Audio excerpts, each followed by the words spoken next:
Somebody telling you you can be better. Somebody telling you, when they tell you, hey, my mom, she's strung out on drugs. I haven't seen them. But you can tell them that you still can be better. So that's what I want to bring to the board. Thank you.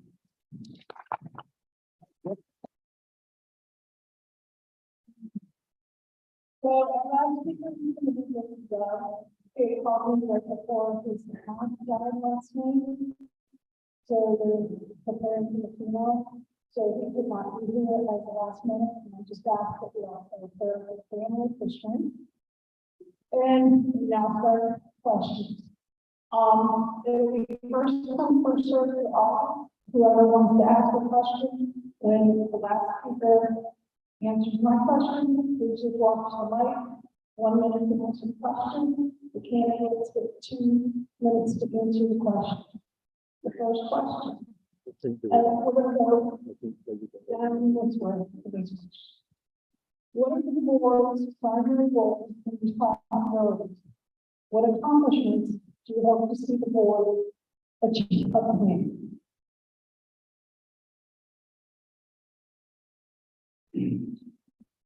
The primary goal of the board is to set the vision and the direction for our administration and our staff to go forward. And we set the tone, we set the direction, and the people, the families look to us. What I hope to accomplish here, or what the board I feel like needs to accomplish, is we have a lot of things to look at, from our learning losses to the impacts of being out of school for the last couple of years, so the mental health and the social impact. So you have to really get a handle, in my opinion, on the discipline. So those are just some of the things that I would say about our goal or direction or responsibility and goals. I believe the purpose of the board is to set a standard across the district of what we expect to see. That's not. And with that, be adhered to the community to relay their voice and act on their voice of what they're asking for. To be adhered to our teachers and our staff members alike in their level. And be a supporter. Brent said something about discipline.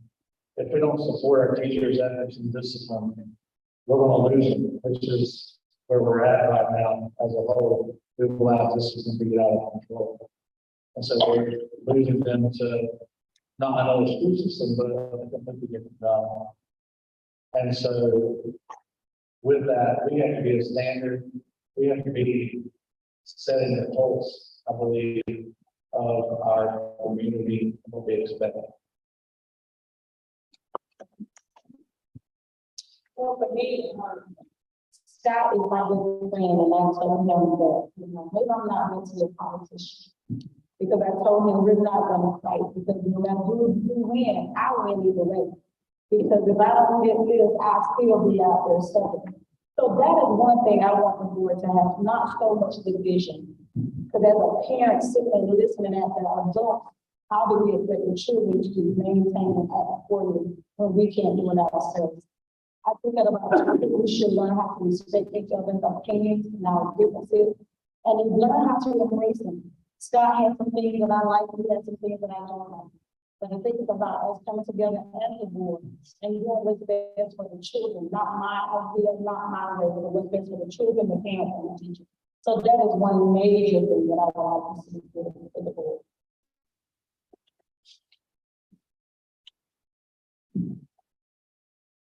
So you bounced a lot that question, as you know, Patty, but I think the first thing is the board has a number of different roles. So the board has a primary hiring and firing responsibility of the superintendent. And the board is essentially responsible for the curriculum countywide. can discuss what the state of the curriculum is. I have questions, a lot of questions.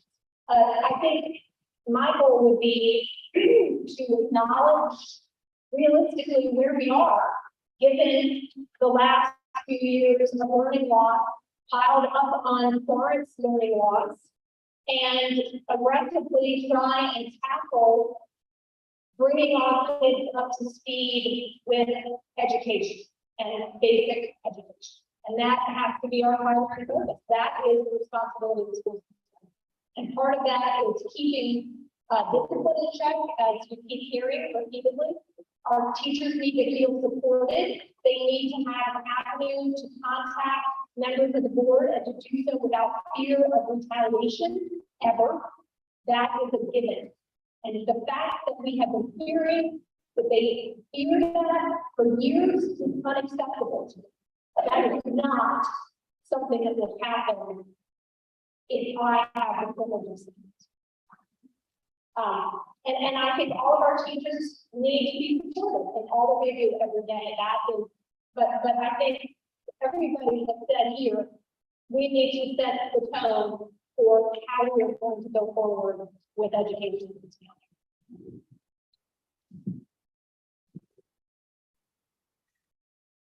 I believe that the role of the board is to govern the district, and to, set and, adopt policies, monitor the policies, the budget, and the curriculum, as you said.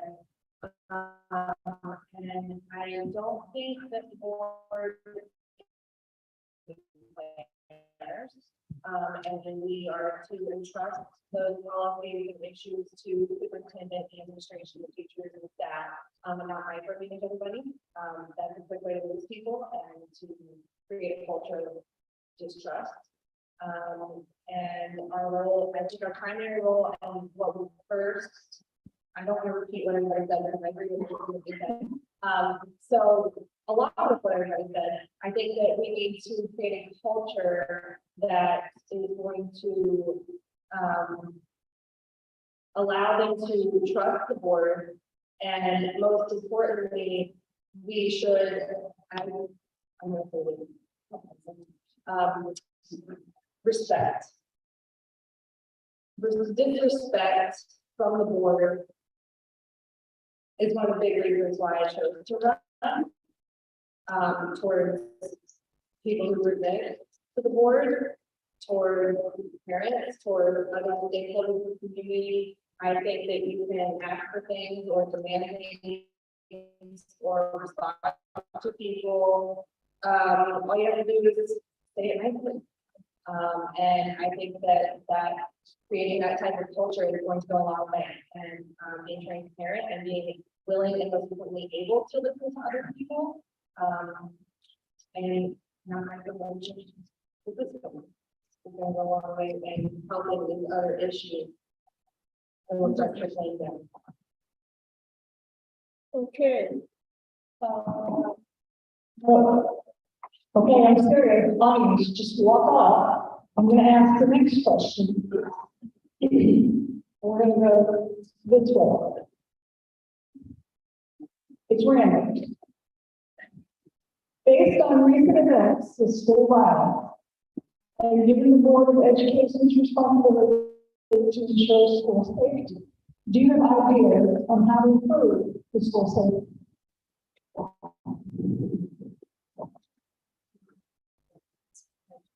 So today at the work session, Dr. Miller spoke about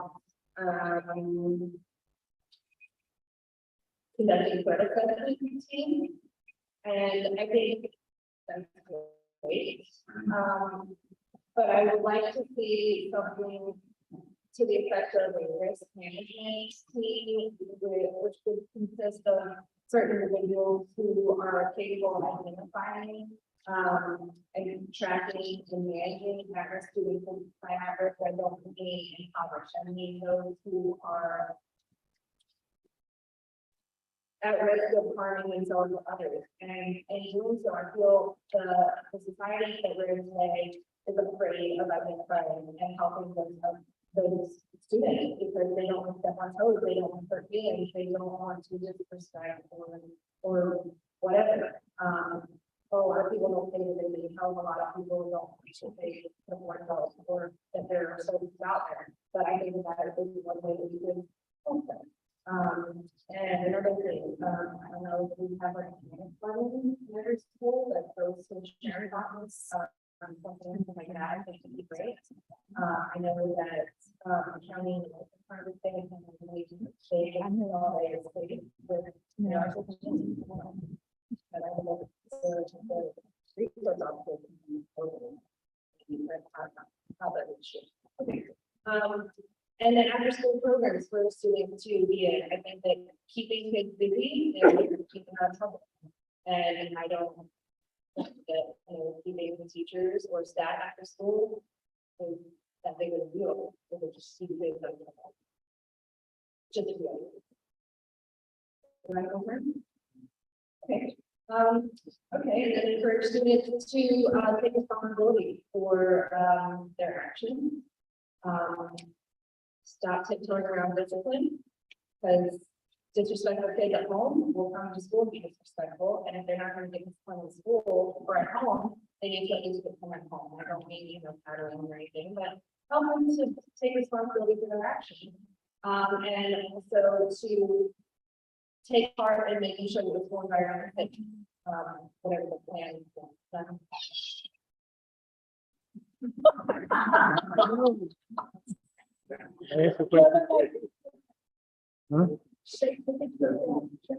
Okay.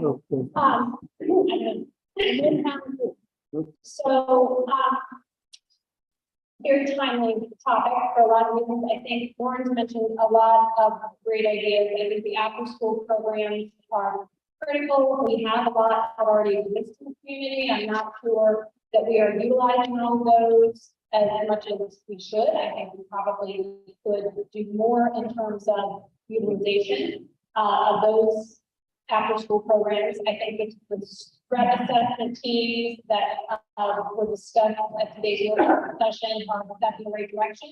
I know that that was the result of a lot of work, and specifically some parents who showed up by name in this room who really had pushed on that and others to make that happen. We have some local expertise in that area. Dr. Amy Williams, who's here in town, and had offered to work with the school system for a number of years and was finally taken up on that offer. So that is a step in the right direction. I also think that we need to have, as I mentioned earlier, there needs to be a centralized way of tracking all the items. We have to work with sheriff's office collaboratively. We have school resource officers in our schools. They identify issues in those schools. Those need to be going to a specific person in the school system who's identifying and keeping track of all of these items. And those items need to be, the board needs to be made aware of those. They need to be specifically tracked. Has a purchase order been done for these items? Where are we on this process? And regular updates need to be done so that these things, these questions are lost in space. They need to be acted upon, and there's absolutely no excuse for that not happening in a timely way. Because when these kids are on school property, they are the school system's responsibility, and their safety has to be our first priority.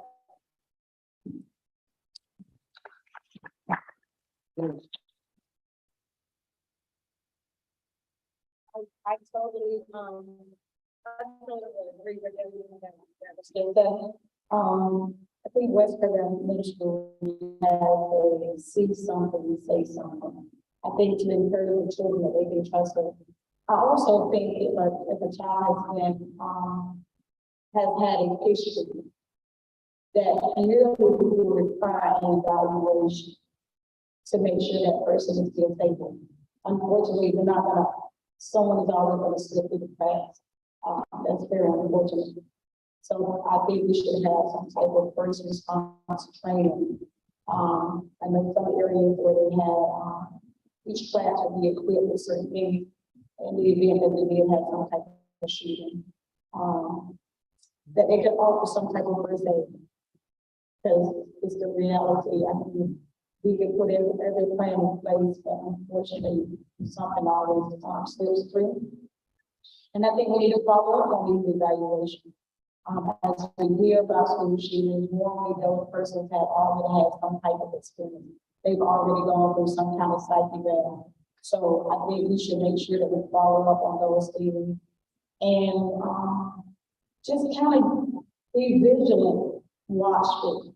And when a person makes a threat, we're not sure if they're gonna carry through, but we need to act like we're gonna carry through.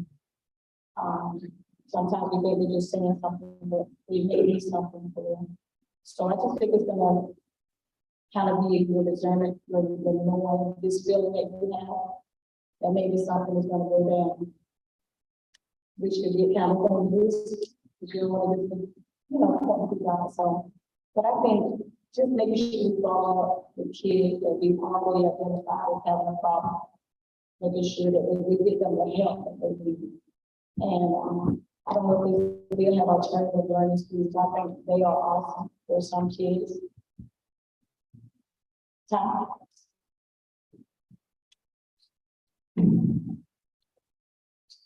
I think that we've got to get more proactive in securing our schools. I think that we have a lot of good intentions.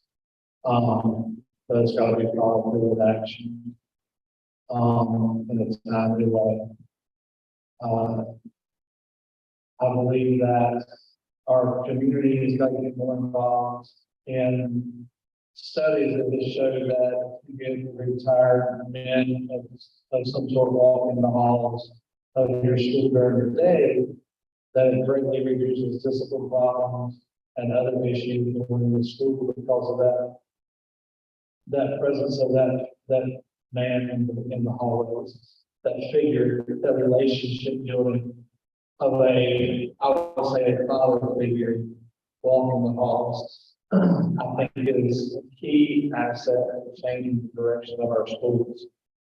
I also love something that Stephanie King has just implemented, which is a disciplinarian contract to kids that have a lot of issues regularly.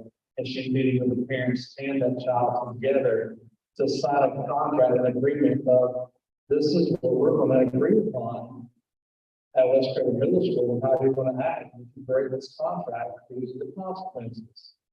And I believe that is a phenomenal direction. We've got to get behind that, supported, and see something that can be implemented in the rest of our schools. And second, I believe, and I may get hit up on this regardless, but I have an issue that we can't talk about Jesus until we get him into the prisons. Maybe we need to get the Lord back in our school a little bit further. We ain't got to talk about him when he gets to prison.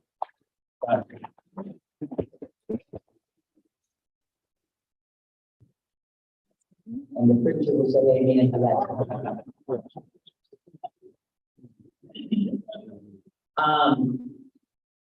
Do we have improvements? Absolutely. To make. Also, I think that a lot of it's just common sense. I think we've got some good things going, but just kind of coming out of the sub, you go back to the experience that you've all had, where the doors were popped open. Some of it's just simple things, and it's constant reminders to the students and to the staff. So it's got to be constant education, whether it's from our resource officer, our administrator, and our teacher.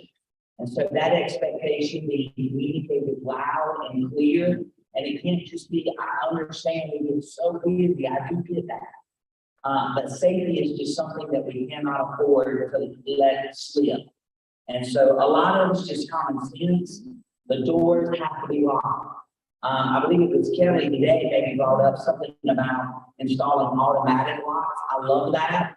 I wish we could do something like that. I've even seen, I think, in Nightline or one of the programs. Like there's these fancy systems out there, and I'm kind of getting a little bit out. I know, but I know these take money.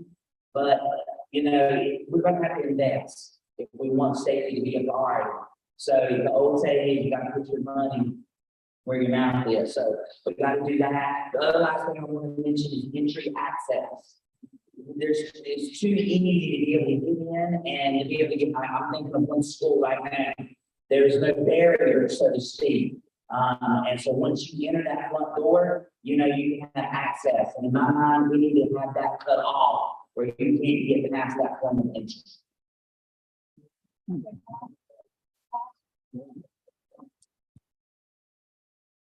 Well, first, I'd like to say you all get the monthly investment. We're looking at the deep short. The question I would like to take the day, anybody else who wants to respond to that, we're going to qualify them from this. Then the background and searching, especially with the school board in the past day. I hope it's Kevin Reed, who's on the board, and asked me to attend class and said, she was thinking for herself, teaching in action. The prime standing as the night, she didn't know, so she just I don't know about that. But what I would like to know is, that you all feel the thing that you, as a school board member, should be able to witness the actual teaching in the class. So I think that's not happening. Here's the order. Scott, Lauren, Brent,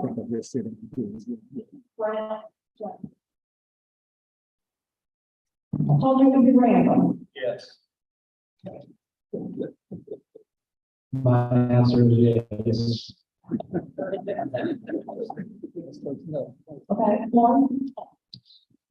For my niece, for the, yes, once you build that relationship with the teachers, so that they know that you're not just out there to point failure or to find fault. Now, I really thought we could do that, I didn't, excuse me, I didn't know we could.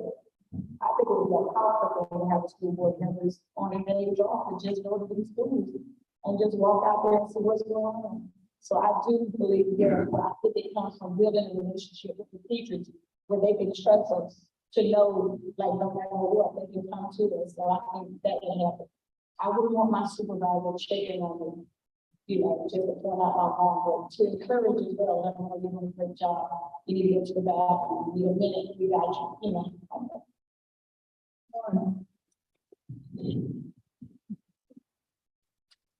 Absolutely, I think that the board needs to be in classrooms and not walking around the schools and interacting with not just the teachers, but the students. That's the community, you know. I plan to be involved in the schools in my district. That's my territory, but you know, I think it'd be great if we could mix and share schools, maybe. You know, it's a county, it's our home, where we live, and this is, we're a family. But I think it's great because, you know, that's a way to build trust and relationships. Like Lauren said, not to say that they're doing anything wrong, but what other way are you to build trust and relationships and friendship and say, hey, that's a great idea, or maybe you can do it this way, or I hadn't thought of that. And have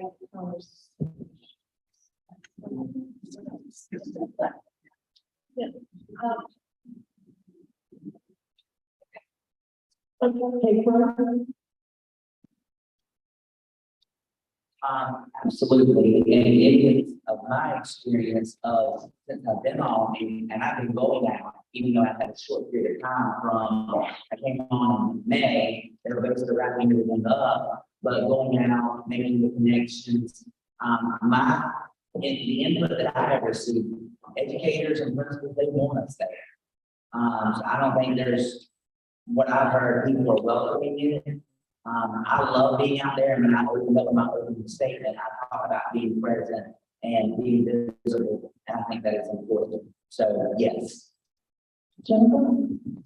yes, I think it is essential that we be in schools, and I think it is essential that we go to the schools for the award ceremony and these sorts of things, instead of having the kids and teachers come to the board meeting. We need to be in the schools honoring these students and our teachers in front of their peers, instead of having them come before the school board to our meeting. I think we have to be present to observe everything And if you think about how this employment relationship works, we have one person that we hire and fire. Everybody else is under the supervision and responsibility of other administrative staff.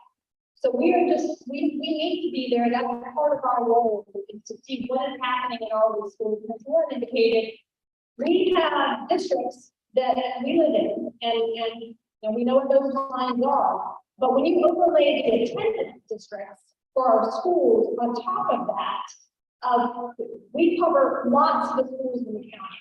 So I don't have Princeton in my district, but there are students in my district who I have to attend school at Princeton. So we have many more schools that we need to be interested in and concerned about than just those that physically are in our district. Okay, next question. And the order is going to be Lauren, Jennifer, Scott, Lauren. It's random. I wrote it before the question is asked, okay? What advantages or disadvantages do you see with electronic devices such as computers or cell phones in the classroom? The major disadvantage is trying to keep the children on task. So all the time they are, like,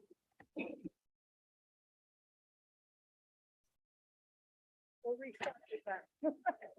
The major issue, actually, keeping the children on task, even when you're letting them take educational games, you constantly having to walk around to make sure they're not going to phone video or playing games on the iPad or whatever. So that is the major disadvantage. Fortunately, they're now able to get on certain things, but it's a task keeping them on task with the iPad, if I will say that. A major advantage would be, is the world's turning to technology, so they need to know they need to learn it. I just don't think it should be the primary tool used for learning. I think there should be paper and pencil out in the class where the kids don't have to shoot paper. So I think eliminate the technology. I think.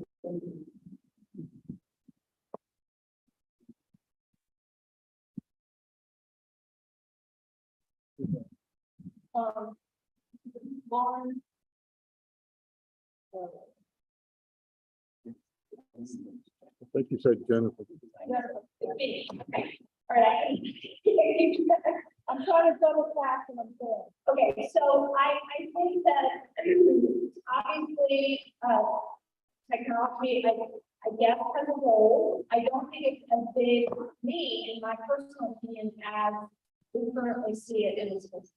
I think there are increasingly studies out there that demonstrate how these things have become addicting for everybody, how they are rewiring our children's brains. I do not believe that that is something that we should encourage. So I understand that they are in a world of technology. I also think that the basics of education remain the same despite this technology. In fact, I think it has been a detriment in some ways to how we teach language and how we use language. Okay, 1 minute. So I also am greatly concerned about the risk of our children utilizing iPads and becoming victims of crime. We know of this happening. I was made aware of the situation very early on in COVID, when we had all of these kids logging on to do virtual school. And there were friends of mine in another state, child became a victim of a sexual predator. We have to, if we are giving these devices to children, ensure that that cannot happen. And at the moment, I'm not confident that's the case. So unless and until I can be assured that a child is not going to become a victim by virtue of the device, couldn't. I'd like to reiterate what Jennifer was saying, fully in agreement with that. And the reality is, a lot of these students and young people, can run circles around us when it comes to technology. And so trying to figure out how to secure, an iPad while they're running circles around, trying to figure out how they can get around us is a complex thing. And, you know, I have an IT background, and even I ask some people now, like, how do we resolve this issue? And so it's really got to get back to some basics. Even though I understand, from my understanding, one of the reasons that we went to electronic, it was a lot cheaper than books. That was what was sold to me. But regardless, I think we've got to come up with a better way to secure it. As somebody that has followed human trafficking and other lots of other things, we are really opening ourselves up for a lot of things. Likewise, I would agree with that as well. I just think that it is opening up a lot of things. So it's hard to disadvantage, coming from the classroom. I know there is a tool where teachers can manage and lock it. I'm just not convinced that that is, deployed and utilized across the board as it should be. And so, and I have, my background was in computer skills. And even back then, 10 years ago, we had a program where we could lock the computers. But students are smart and savvy, and they have these devices in their hands. So, I just think that it has become distracting to the education and the purpose provider there. I'm not fully, I'm not dead set against it. I do think it needs to be a resource and a tool, especially being in the 21st century world. I think that there has to be exposure. I think there has to be utilization, but that has to come with responsibility and all that scoped out. And I'm just not sure that maybe we're quite there. So the disadvantage of controlling, keeping them on task is a great concern and being a disadvantage. But yet, if we can utilize it to be a resource and a tool, I think it can be something that can be done. I'm not sure if I can say because they don't. I agree that they are just as good as they are bad, and the kids run circles around them. In this day and age, everything is technological. By the time you get used to using one device, another version is coming out, and you don't know what to do. I don't. And I'm in school online right now. Actually, I do one thing as well. I'm finishing it. Okay. And I have a problem with ebooks online. I need to build paper thing, and I know the kids these days are resilient and they adapt, or maybe they are better suited for tablets and things like that. But like Joseph said, there's studies that kids are addicted to these things. I see it. You know, my husband and I, when we don't shoot me, we give our kids tablets, you know, and they are actually addicted to these things at times, and it's a fight to get them away from them. And so, you know, we tend to make some adaptations, and it can damage the eyes, it can damage your psyche, and it's not healthy. So I think still a balance of papers and pencils, and if there must be some screen time, then so be it, but it really needs to be limited. And from what I understand, the rollout of these devices was not the best, as far as security is concerned. So I think that needs to be revisited. Okay. Sure. According to some recent research a year ago, about 70% of students surveyed admitted to having seriously considered or seriously attempted at suicide. Do you as an individual view yourself in some sort of way being that help in this crisis, but as an individual in your office outside of the school board and what's inside of the school board, when you need to roll.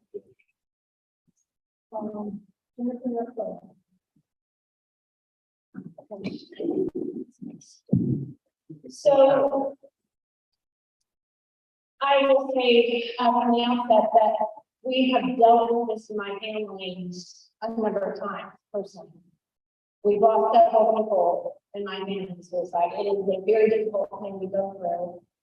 And one of the reasons that convinced me I needed to do this is that I have chaired our Juvenile Crime Prevention Council in this county since 2015, I think. And one of the things that we do there is try to provide some resources to kids who are essentially involved with the justice system. And they can range in age really from 8 to now 18. Sometimes we have them as young as 6. And so I'm very acutely aware that there are resources in this community for kids of all socioeconomic backgrounds. I think one of my big concerns is that they are not always adequately used, and that folks are not aware of those resources and are not utilizing them. And in fact, recently I know there was a disciplinary report on the school board meeting that was presented, and it was very concerning to me because the numbers that were presented were not different. The numbers that were being presented were very comparable to the numbers that we've seen in terms of kids getting in trouble in the school system for many, many years. And, oh, I'm sorry, I missed you. Okay, all right. So the numbers haven't changed, and I was hearing from the school system that they weren't really aware of all the other things that we have in the community to try and address them. So there are resources available. I think sometimes there's not enough communication about what those resources are. But I think if I were on the school board, the primary thing I would do is ensure that we never lock down our kids again, and we never forcibly mask children ever again.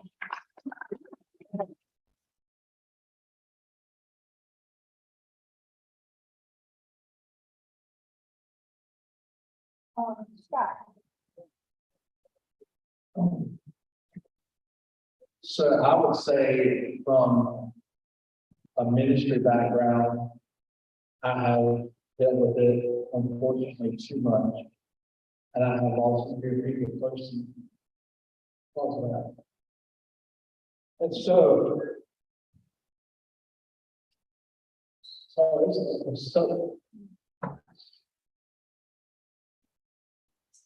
we've got to be better at making those the resources. We just got to be better. There are resources out there, and you do the best you can to help somebody. You do the best you can to put them in the right contact. But you don't always know. Sometimes you never know. And sometimes there's nothing you can do about it. But the best thing that we can do is be proactive as we can about promoting what resources are there.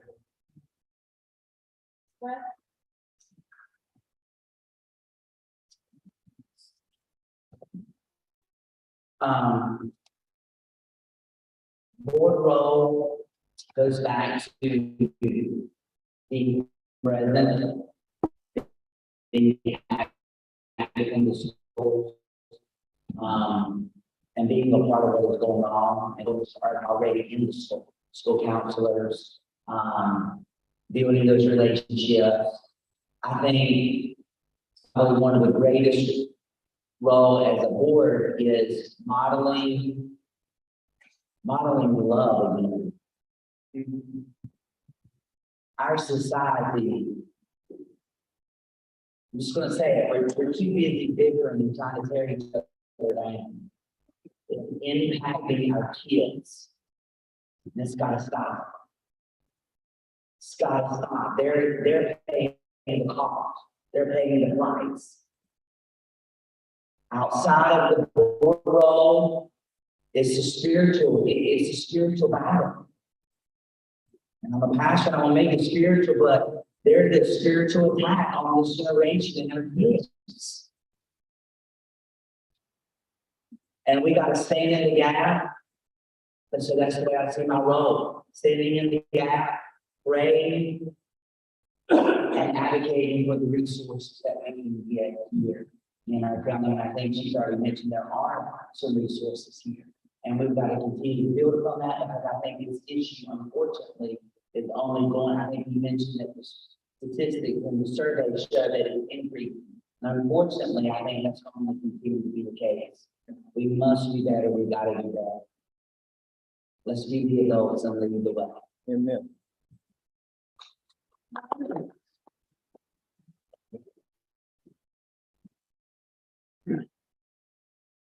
I think that partnership within the community, like Jennifer said, and even the churches, are gonna be crucial, or are crucial. I know that Kim Smith, who's student taking, she, is still gonna very much be active and involved in advocating for schools, through her church, position, and I think that's wonderful, you know, like Pastor Brent, has said, I think that it's spiritual level as well, and I think that that's part of what led me to be here with what I'm doing.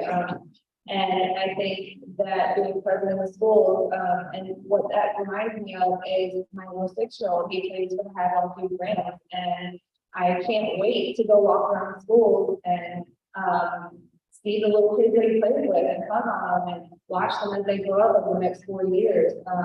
And, you know, my older child, I don't know a lot of his friends, but as I get to know them, I'm gonna watch them grow up as well. And I think that, you know, keeping an eye on the ones that you know, and the ones that you get to know, I think that as learners, that's what we can do.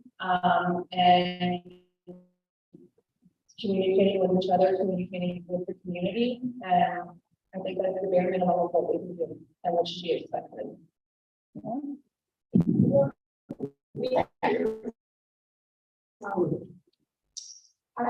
a minister as well, and it is very heartbreaking. You see so many young people struggling with whether they need to live or should they just go and die.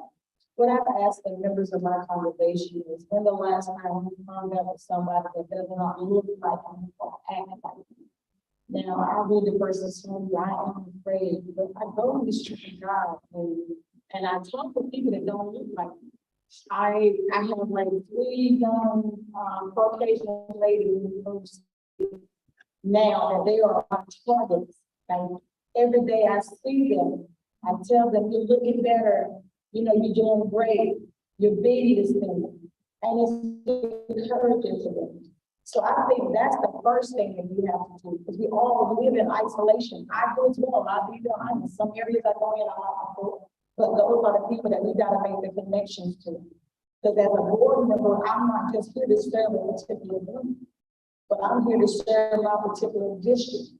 And some parts of the district are not as cheap as the other parts. So as a member of the district, I pray and I ask God for the strength and the courage to reach out to everyone, not just a particular group, because I think that has been one of the issues, even in the school system. I talk about hunting them, because I notice everybody here on little camouflage jacket. So making those connections, I'm telling you guys, with young people, I've been youth director, city director with young people. It's all about the connection. They don't care what you know until they know that you care. So we have to get out there in the street and show them that we really care. And they don't have to look like me to really care.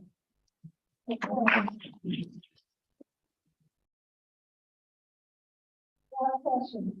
Can you explain the relative responsibility between parents and the public school system and the children's education? Frank, you go first. All right, can I give you that? I'm sorry. Can you explain the relative responsibility between parents and public schools in their children's education? Well, they are the primary person of responsibility. I mean, you don't have parental involvement. We see we see what it does, and it does not give them that foundation, does not help them to propel forward. And unfortunately, I fear that we might have a generation rising up where they're not. I'm just to be honest, I hear too many grandparents raising children. And it needs to be the parents. So that is a vital aspect. I mean, me being a parent, I've got two sons, I can't imagine not being involved in their education. Now, the disconnect of that and how to fix that, I don't know if any of us really know how to fix that. Because that's an issue within. But I see the parent as the primary person taking the responsibility and being involved and getting involved in the school and in the child's education. And when we have that, we'll see a difference.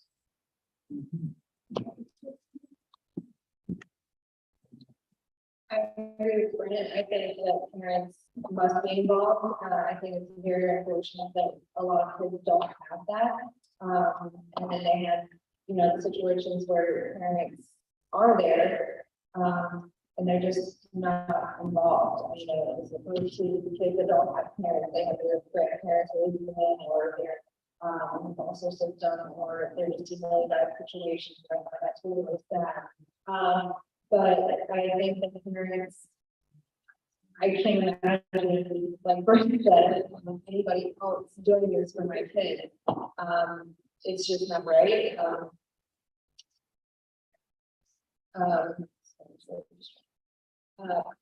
Here's the question. Responsibilities between the parents and the public schools and their child education. Right.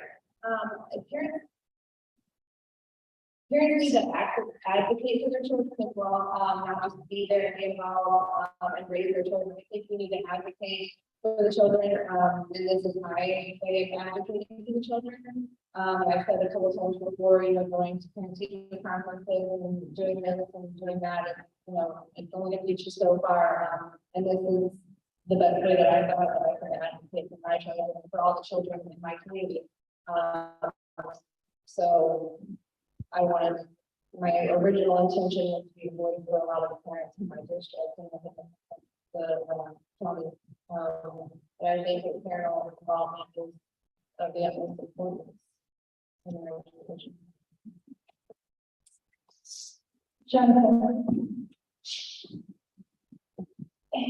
So, obviously, as I said at the outset, I think parental involvement is essential. The parents should be the primary decision maker for that child's education.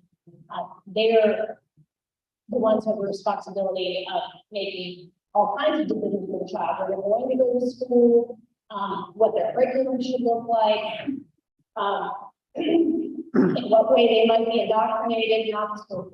And I've even seen a lack of parental involvement in kids who are involved in the juvenile justice side of things, and that's an ongoing problem. Often that's why they're there, because the parents are not involved, and then when they do get in trouble, trying to get the parents to help them rectify the trouble they've gotten themselves into is another issue. So I really wish that we had a magic ball and could fix that problem, but it is a problem that is within, as Brent said. And I think it's really a societal problem, a basic moral compass problem, as we've been saying from the beginning, right? We have to get back to essentially first principles of a civilized society, and we can only stand the gap. I think that's how I see it. So, I do think that there are lines that need to be strictly adhered to in terms of things that are not the school system's responsibility. We had a presentation today at the work session on what all the nurses have done. And then I heard a comment from a parent that a kindergartner had to take the dental exam without that parent's knowledge. That is not acceptable. That should not be happening. If I a parent and I send my child to school, I have not consented to a dental exam. And I find out that my kindergartner has had a dental exam. I deeply accept and justice.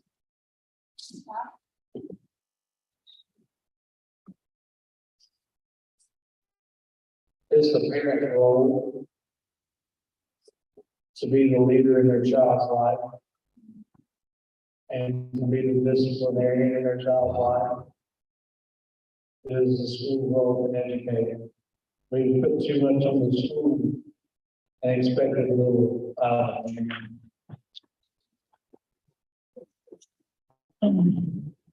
and then we blame the school system for all the problems. And so, with that being said,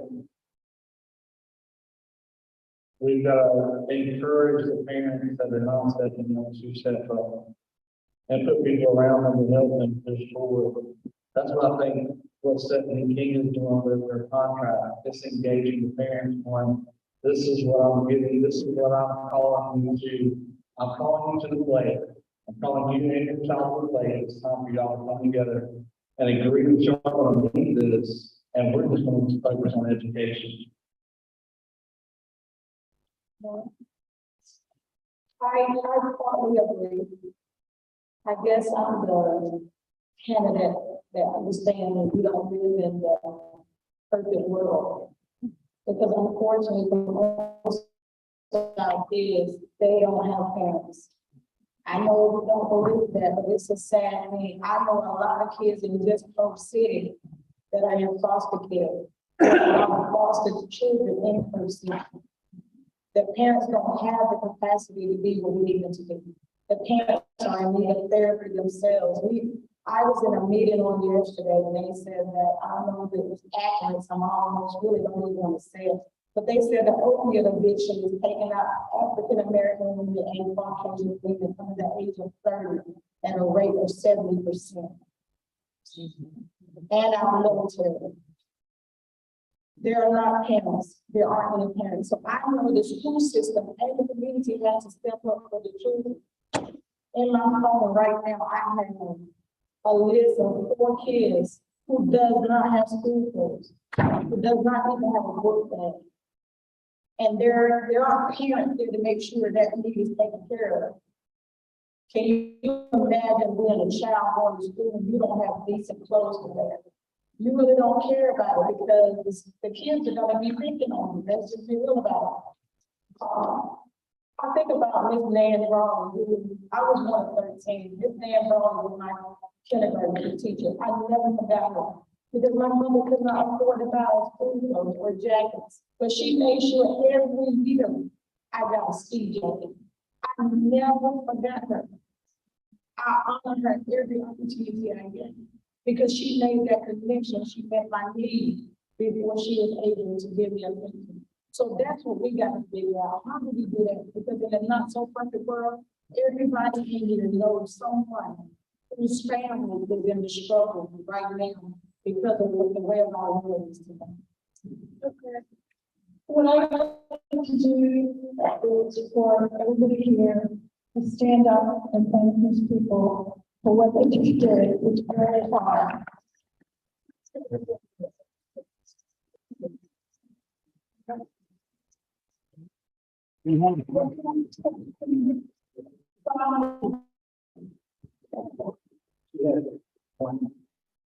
Go ahead, Mom.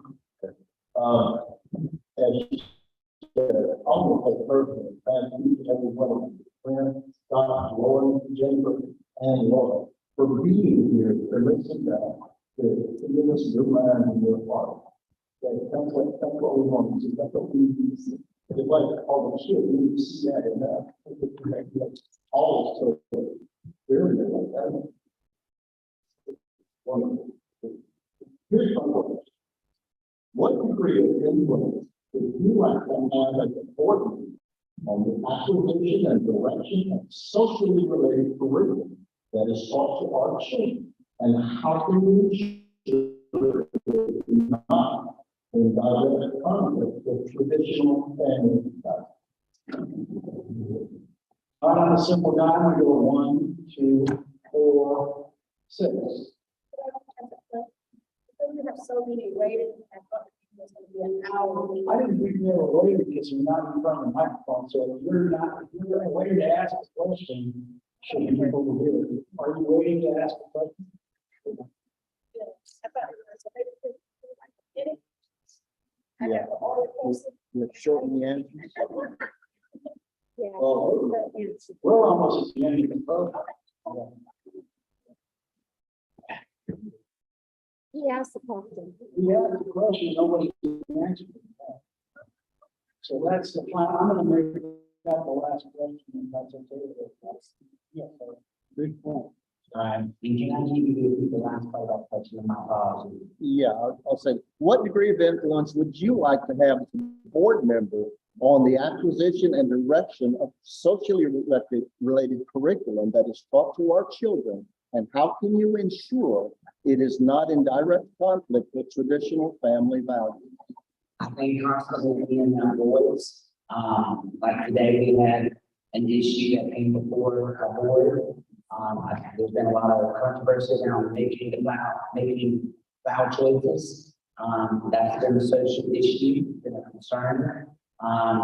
Definitely listening to the community members, and constantly, being the voice, for these traditional family values would be my way of influencing the approach. I hope that answers your question.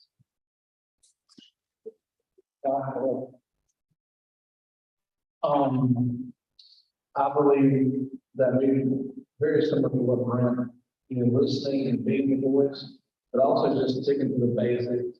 What I constantly keep hearing is, let's just stick to the basics. We have enough issues right now. We need to focus on making sure they can actually read, write, and do arithmetic. On the rest of it. Let's keep the school and the basics, and ensure that I don't think we're going to get it wrong.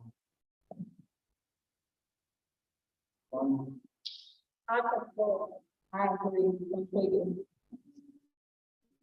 So,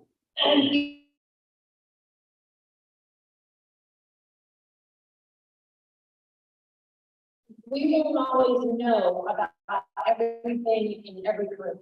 And so this is where I really believe we as a board would benefit by more community involvement. So we need to know when you all hear about, or when parents become aware of things in a specific curriculum in a specific school, we need to get a phone call. We need to be made aware of that issue, so that we can try and address it. Because as you all know, there are things seeping into every curriculum everywhere. And we can't be aware of everything. We're going to be that voice. But I also know that we can't do it alone, and we're going to need the help of you all and the wider community to try and identify this. What they say. For sure. Yeah. Traditional family values. Maybe that's what we need. I can't add anything at all. Okay, thank you. Okay. Apparently, the next up from a good class, you want. Maybe there's some confusion on where the line was for asking questions. If it's all right with everybody, and then we'll do more questions, or we want more? I'll do it. No. Okay. You want? No more questions? One more question. Two more questions. Okay. Go ahead. We just spent time down to a meeting. I'll put it on the agenda. And I would just suggest that you want to answer the question, and let's not put out the line and do everybody. Just want to have an answer. Is that right? I would be everybody. Okay. So it's kind of a two-part question. One,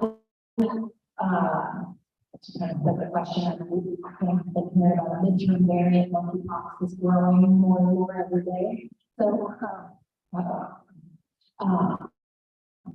if you're faced with a situation where you might have to vote to shut the schools down again, or make it pass for children and teachers, how would you handle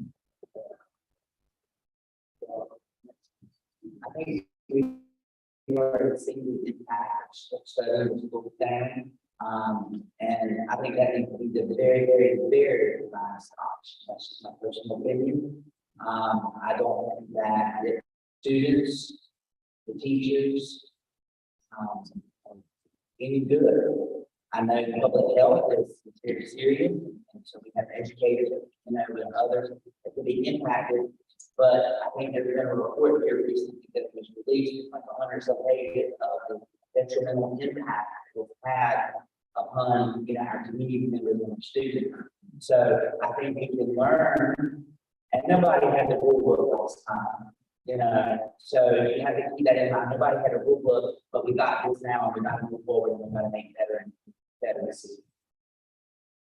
Correct. I think when they did the code, that they asked for parent input, and the parent voted to keep the kids in the school. And we are here to serve the parents. So prayerfully, that would happen again, and I will vote for whatever the parents want. I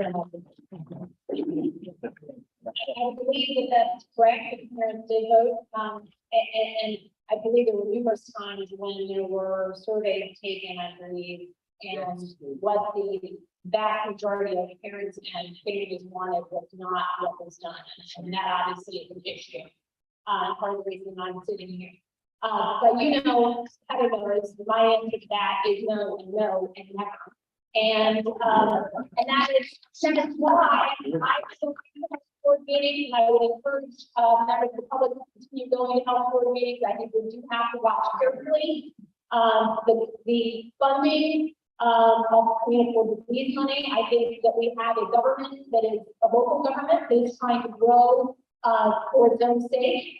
And we as taxpayers and as citizens have to push back against that, because they are going to use that money to try to justify their goals.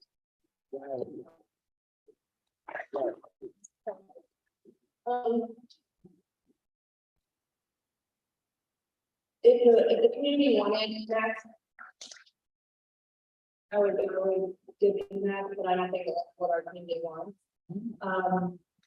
I think they want choice, and that's what I want as a parent.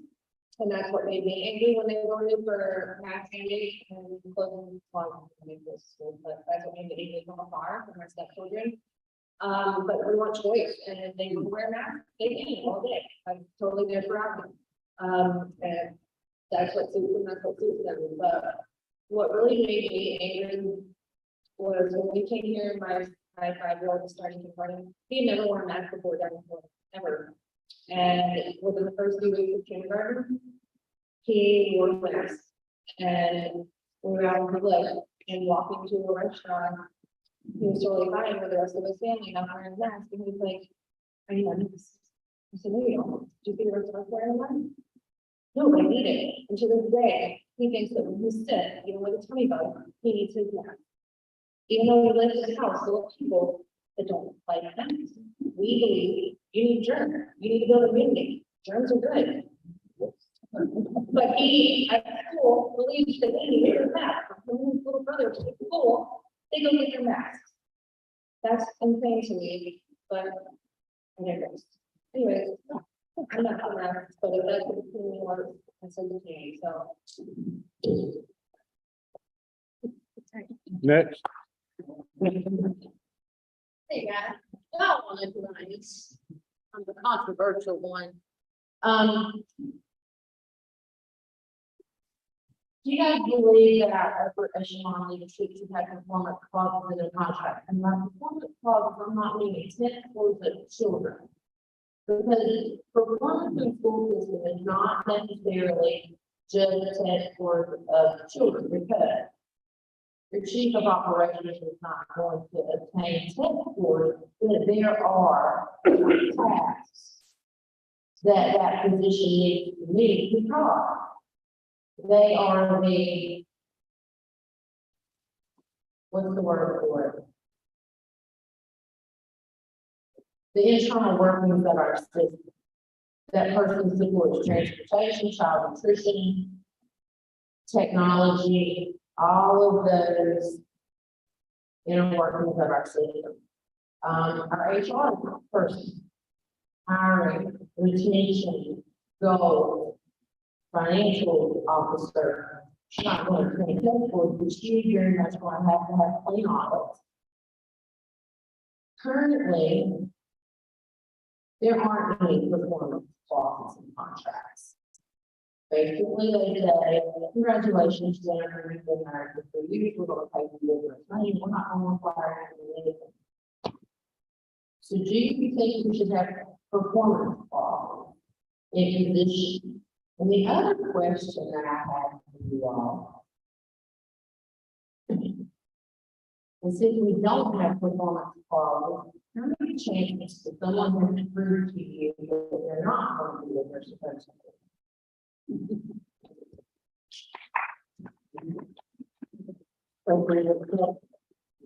One, and then go back.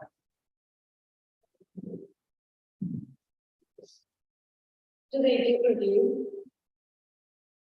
Yes. They do not have evaluation for 5 years. However, they have written reviews. We have all. So they did a full review, what happened, nothing that people done. Then, yeah, I mean. That's not right, I think kind of 6-figure job. You should be fired if we're not doing the job. At any job, this is good. I'm saying on the third strike here. how many changes? Questions when asked, I'm going to answer it. We're not going to give shit to you what is happening. Okay, so, in a past life, I practiced employment law. And one of the sort of basic tenets of that is that you pay for personnel files. And by that, I mean, for every person on every staff, you would have a regular performance evaluation and measurable objectives. So perhaps you don't have scores, but you have things you're supposed to do. If you're the finance person, you're supposed to have conducted the audit. I, as a board member, would want to see a quarterly review of every line item and how much it was spent at that point in the fiscal year. I don't know, I would come up with a list. I'm sure we can come up with a list of things that we expect people to do. But to answer your first question, I would think, yes, for sure, you would want a performance clause in every contract. You don't send a contract for 3 years without some expectation for what the person's going to do. And we paper the file by doing that regular review. And when that review is not satisfactory, then we do have a rule, whether it's once or twice, whatever the case may be. But I think there are certain things that are gross incompetence, right? If we find out, we have some basic, that I would think there would be basic rules for that in place. So if you find out that, money was mismanaged or somebody lied, things of that nature would rise to a certain level.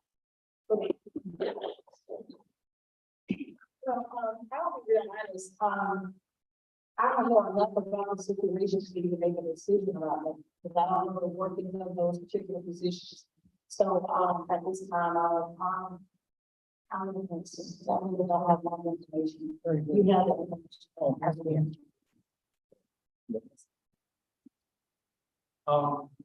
I would say in general that I don't know that you're not required to meet certain expectations. And so, yeah, I would expect some kind of performance evaluation. And, if you're not meeting the expectations, there needs to be some corrective action established. And if that's not working, then we need to find a better fix for your life.